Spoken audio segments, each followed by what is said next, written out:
السلام علیکم ورحمۃ اللہ وبرکاتہ۔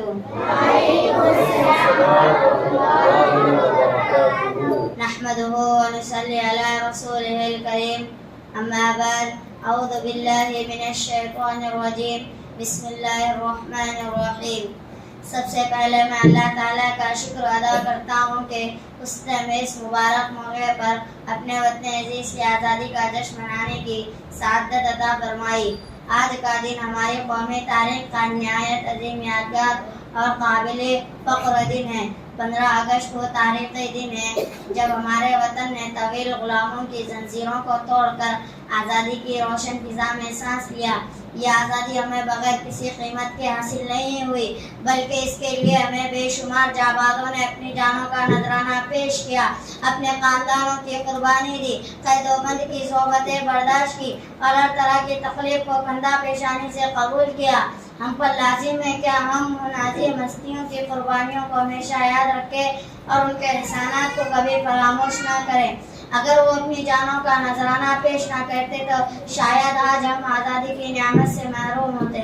میرے عزیزو، آزادی صرف ایک جشن کا نام نہیں بلکہ ایک عظیم ذمہ داری بھی ہے۔ آزادی کا حقیقی تقاضا یہ ہے کہ ہم اپنے وطن سے محبت کریں، قانون کی پاسداری کریں، سچائی، دیانتداری، محنت اور حسن اخلاق کو اپنی زندگی کا حصہ بنائیں۔ ایک اچھا طالب علم ہی مستقبل میں ایک اچھا شہری بنتا ہے اور ایک اچھا شہری ہی ایک مضبوط اور خوشحال وطن کی بنیاد ہوتے ہیں۔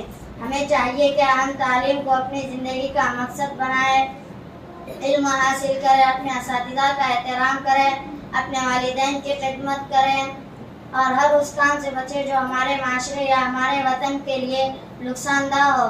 ہمارا وطن مختلف زبانوں، تہذیبوں اور ثقافتوں کا حسین گلدستہ ہے۔ ہمیں آپس میں محبت، اخوت، رواداری اور اتحاد کو فروغ دینا چاہیے، کیونکہ اختلاف اور نفرت قوموں کو کمزور کر دیتے ہیں، جبکہ اتحاد اور باہمی احترام قوموں سے سر بلند ہوتے ہیں۔